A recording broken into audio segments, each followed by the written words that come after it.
Registration and stamps శాఖ ఉద్యోగులు ప్రజలతో మమేకమై మంచి సేవలు అందించి ప్రభుత్వానికి పేరు తీసుకురావాలని రాష్ట్ర రెవెన్యూ రిజిస్ట్రేషన్ స్టాంప్స్ శాఖ మంత్రి అనగాని సత్యప్రసాద్ ఉద్యోగులకు పిలుపునిచ్చారు. రిజిస్ట్రేషన్ల శాఖకు వీలైనంత త్వరగా కొత్తగా భవనాలు నిర్మించి ఇస్తామని తెలిపారు. రిజిస్ట్రేషన్ శాఖలో ఖాళీ పోస్టుల భర్తీకి చర్యలు తీసుకుంటామని ఆయన హామీ ఇచ్చారు. ఆంధ్రప్రదేశ్ సబ్ రిజిస్ట్రార్ల అసోసియేషన్ రిజిస్ట్రేషన్ స్టాంపుల శాఖ ఉద్యోగుల సంఘం సంయుక్త సర్వసభ్య సమావేశంలో మంత్రి అనగాని సత్యప్రసాద్ పాల్గొని ఉద్యోగ సంఘాల డైరీని ఆవిష్కరించారు. సచివాలయాల్లో రిజిస్ట్రేషన్ల రద్దు, ల్యాండ్ టైటిల్ యాక్ట్ రద్దు చేసేందుకు ఉద్యోగులు ప్రభుత్వానికి కృతజ్ఞతలు తెలియజేశారు.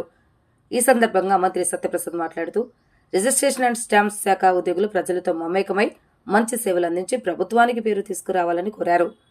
ఉద్యోగులను పోలీసులు అరెస్టు చేసే విషయంలో ఒక స్పష్టమైన విధానాన్ని తీసుకువస్తానని హామీ ఇచ్చారు.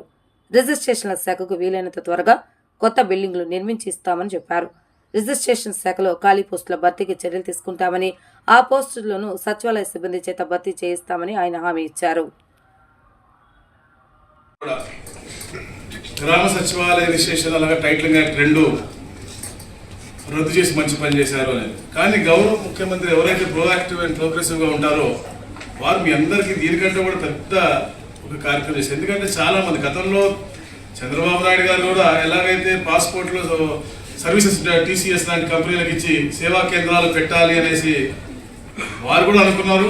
కానీ దాని తర్వాత వచ్చిన ప్రభుత్వాలు టెండర్ కూడా పిలిచిన తర్వాత మా ఇంటరాక్టివ్ డిస్కషన్లో మన దగ్గర ఎవరైతే గవర్నమెంట్ ఆఫీసులో పనిచేస్తూ ఉన్నారో వాళ్ళు ఇంకా మంచి ఇంటెలిజెంట్గా ఉన్నటువంటి ఆఫీసర్స్ ఉన్నారు. కాకపోతే వాళ్ళకి కావాల్సిన సదుపాయాలు మనం తప్పకుండా కల్పిస్తే వాళ్ళే బెటర్ సర్వీస్ ఇవ్వగలరు. ప్రైవేట్ అంటే సేవా కేంద్రం మంచి కాదు అని మనం, కానీ మనతోనే మంచిగా అవుట్కమ్ తెప్పించుకోవాలనే లక్ష్యంతో ఆ టెండర్లు కూడా క్యాన్సిల్ చేసి అవన్నీ కూడా మీకే ఎన్హాన్స్మెంట్ చేసి మీకు ఉన్నటువంటి ఫెసిలిటీస్ కంప్యూటర్లు అవ్వచ్చు, ఏసీలు అవ్వచ్చు, బిల్డింగ్ సర్వీసెస్ అవ్వచ్చు, ఇవన్నీ కూడా మెరుగ్గా చేయాలి రాబోయే రోజుల్లో. ఎందుకంటే మీ అందరికీ తెలుసు ఫైనాన్షియల్ క్రంచ్ అందుతుంది గవర్నమెంట్లో. అయినప్పటికీ కూడా మేము అడిగాం కూడా అప్పుడు ఉన్న ఐజీ గారు అవ్వచ్చు, CS గారు అవ్వచ్చు, ఫైనాన్స్ CS గారు అవ్వచ్చు, మేము కూడా మా యూజర్ ఛార్జెస్ మాకు ఇస్తే మేము తప్పకుండా మా బిల్డింగ్స్ డెవలప్ చేసుకుంటాము.